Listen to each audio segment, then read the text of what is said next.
Hey! Tambala na! At eto na sila, ang nag-iisang masugid na tagahanga ni Nicole Yala. Chris Chuper! Kasama ang nag-iisang diehard fan ni Chris Chuper, Nicole Yala!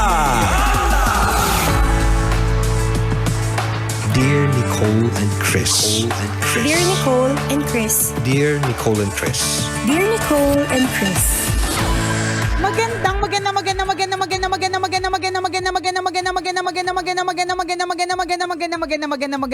morning, Luzon, Visayas at Mindanao Metro and Mega Manila. It's a Feel Good Friday. Hi, partner.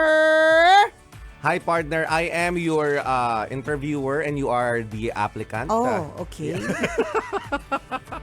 Oh, okay. Anong trabaho nga apply mo, Ineng? Tagapunas po ng pawis ni Piolo Pascual. Okay. Pwede po ba yun? Magaling ka ba? Saan? Pumunas. Magaling ka bang pumunas? Oo naman. Patingin Lahat ang kamay mo. Lahat po na nga kaya nga pupunasin ko po. O, ito Naku, po. hindi ba makakasugat yung kuko mo?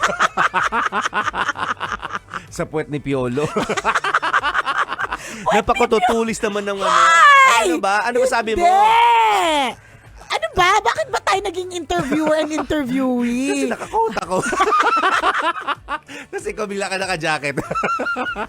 Pag naka-coat, interviewer agad. Pag naka-jacket, nagpapa-interview. Bigla naging corporate ngayong Friday. Hindi, pero shoutout dun sa mga kabisya natin na nagpapa-interview or magpapa-interview. Yes. Yan. Sana po, kung ano man yung ina-applyan po ninyo, matanggap po kayo kung talagang gustong-gusto nyo po dyan. Pero lagi po natin tatandaan, if it's God's will, it will happen. Yes. Kung para talaga kayo dyan sa kumpanyang yan, di ba? Mangyayari talaga po ito. Kapag hindi, kahit anong tumbling split at kandirect mo, suot ng corporate attire, suot ng turtleneck, suot ng kahit anong pangmalakasan, kung talagang kung hindi talaga nauukol, hindi yan bubukol. Pinagbabasehan mo ba yung suot ng applicant partner? Kunyari, halimbawa, Hindi. Anong pinagbabasehan mo? Yung kuko.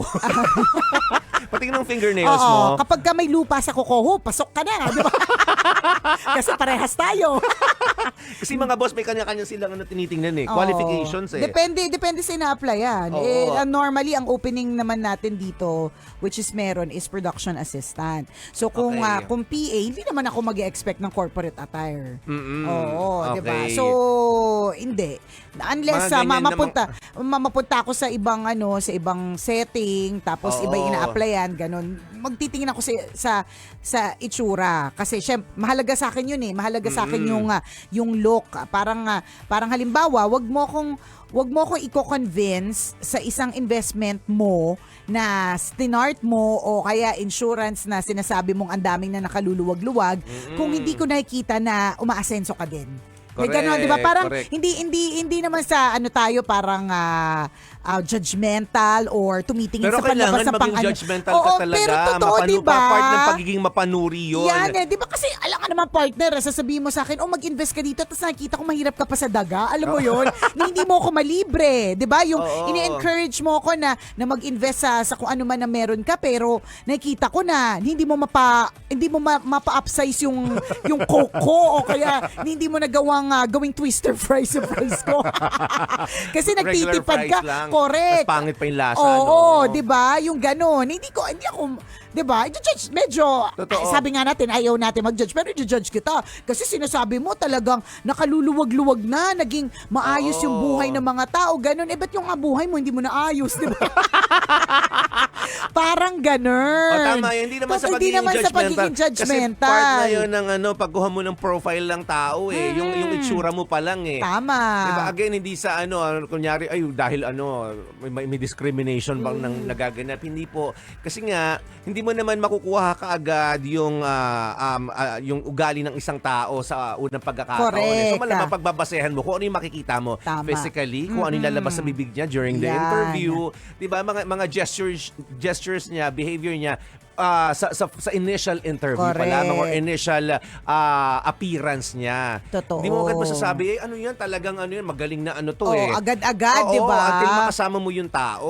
Hindi mo rin talaga masasabi. Actually, sa totoo lang, hindi mo rin talaga masasabi until makasama mo yung tao. Para Correct. katulad ng pagpapakasal, di ba? Yes. Ano yan bonggang-bongga talaga na maayos, maganda ang inyong relationship as boyfriend-girlfriend. Pero hindi mo talaga makikita yung tunay na kulay niyan kung paano talaga siya. Kung hindi mo siya nakakasama sa isang bubong or partner, Totoo. kapag hanggat hindi mo siya nakakasama sa ibang bansa. Para sa akin, ano yun isang napakalaking factor kapag ka nakasama mo sa isang tao ang isang tao sa ibang bansa, kung paano siya kumilos doon or kung paano siya kasi pag nasa ibang bansa ka dahil wala ka sa sarili mong bayan, madami mga challenges na pwedeng dumating sa buhay mo doon 'di ba? So kung paano mo i-handle yung sarili mo, malaking ano din 'yon. Doon mo din makikita. So sa madaling correct. So pag ikaw yung employer ko, Yan. sasama ako sa iyo kasi Yan. sasama mo Para, ako sa ibang correct. bansa. Oo. Gusto ko kilalanin itong aplikante na to. Punta kami ng Hong Kong. As a mayaman na employer, gawin nyo po yan. Nyo, ha?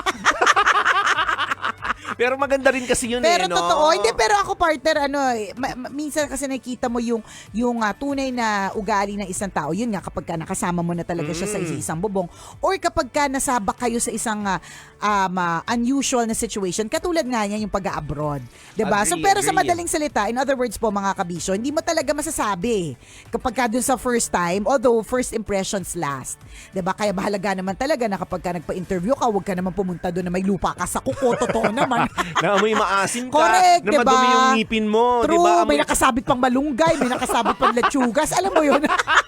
Kasama yung unan ka na may palis na laway, correct, gano'n. Yung obviously, May kulob. correct, obviously hindi ka naghanda. Yung hindi mo man lang Oo. pinag-isipan, wag naman din gano'n. Kasi Correct ka. kahit na yung tao hindi ka i-judge kasi depende sa trabaho namang ina-applyan mo, syempre mahalaga namang makita niya, naghanda ka kahit papaano. Kasi yung judgment na mangyayari doon, papaano ka magkakaroon ng tulong sa kumpanya kung ang sarili mo nga hindi mo maasikaso. Diba? So hindi ibig sabihin nun, judgmental, ano ba yun, tinignan yung itsura ko. Hindi kasi may reflection yun eh. Correct. May additional points yun, kumbaga, bilang interviewer, for example, nag-a-apply ka, na kahit sa pag-jowa, pag nanliligaw ka o nagpapa-impress ka kung kanino, kung, diba, gusto mo magkaroon ng dagdag points dun sa tao, if you're trying to please somebody or someone, kailangan ayusin mo mabuti yung sarili mo. Correct. Otherwise, wala talagang wala kang Oo. makukuhang posisyon o hindi mo makukuha yung goal mo.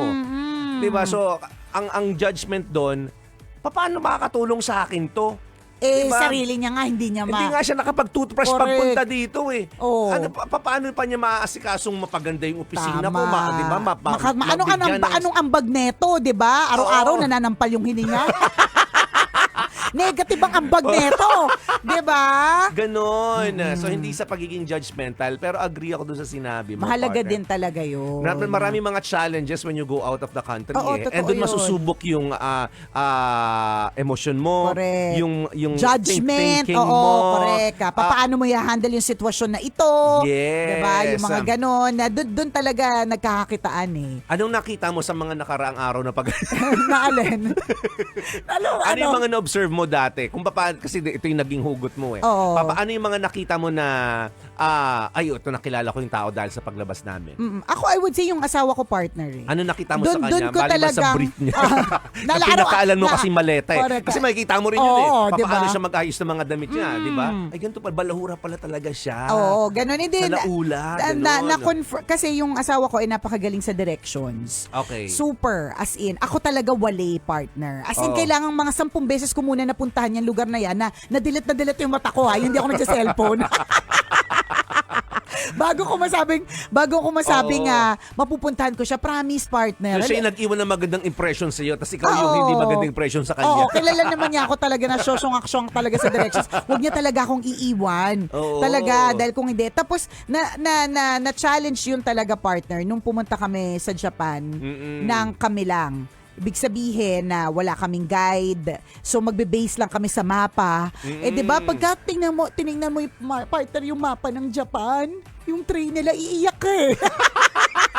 Kaya kasi yung mga salita kanina, hindi mo mabasa. Kaya nga. Diba? Iyak ka talaga, nasan ako? Oo. Ano babasahin ko dito? True. At hindi Diba? lang yun, partner. Ang daming loop. Ang daming ikot. Ang daming, basta ang daming nangyayari. Madali Ang ba hirap- silang kausapin? Ha? Madali ba silang kabakausap? Mababait sila. Ibig Okay. sabihin, in fairness naman sa mga Hapon, mababait sila. They will go out of their way to help you and to be with you. Minsan nga, sasamahan ka pa nila eh. Yung parang Oo. kahit may lakad sila, nagmamadali sila. Kapag ka tinawag mo sila para humingi ng tulong, tutulungan ka din talaga nila. May ganun talaga sila. So napadali naman kahit pa paano. So ang naging challenge Oo. doon. Hindi. Ako challenge. Umiyak ka. Naiiyak ka. Hindi naman ako nawala kasi partner talagang nakadikit ako sa asawa ko, partner. Diba? Oo. Pero nagkakaalaman talaga ng galawan kapag ka nasa abroad. Ako, Agree. partner, ilang beses na akong, at saka kaya kilala na ako ng asawa ko. Alam niya na nakakaiwan ako ng gamit.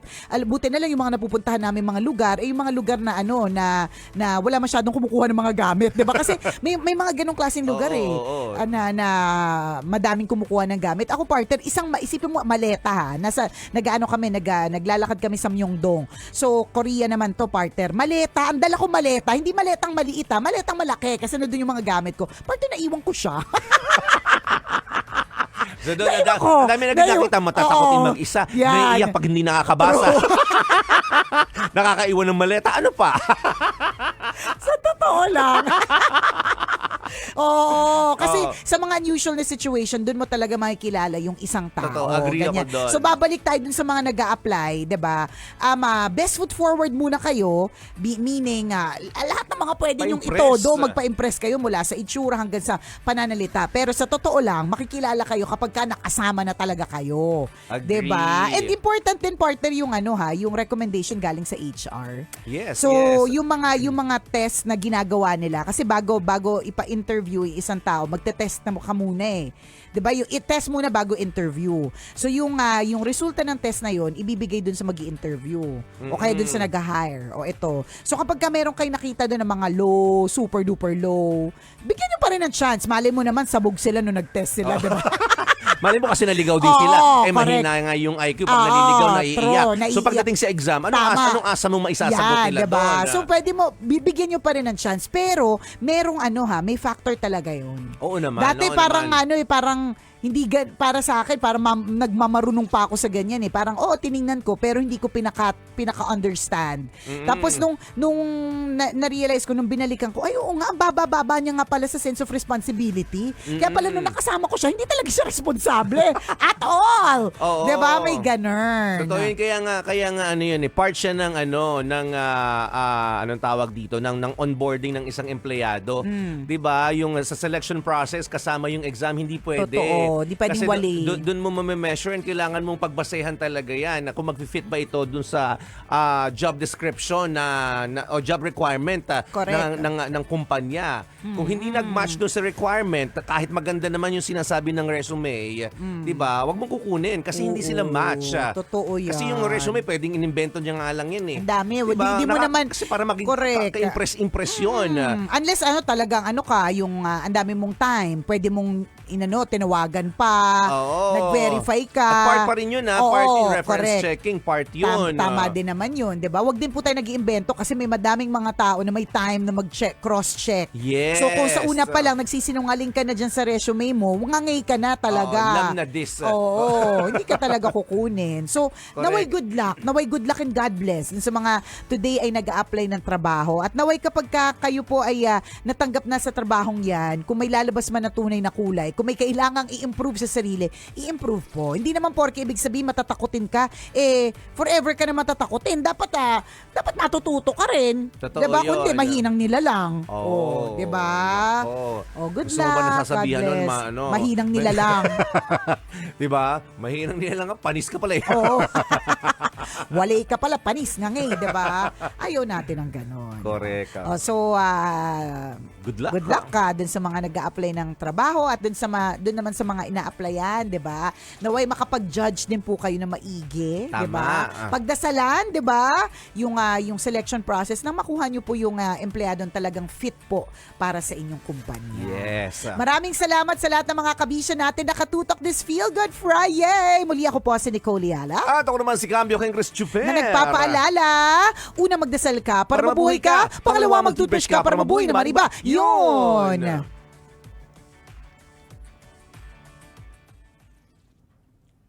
Yarn. dahil mag-a-apply pa kami ng trabaho. Oh. Tara na. Exit na muna tayo, ganyan, di ba? Oo. Exit na po muna kami ha. Medyo exit lang natin tong live na ito kasi meron pong magi-interview talaga sa amin today. Oo, may mga bisita kami for today's video. O, salamat ha mga kabisyo ha sa pagtutok at naway baging bonggang-bonggang inyong Feel Good Friday. Sana feel good talaga today. Happy weekend.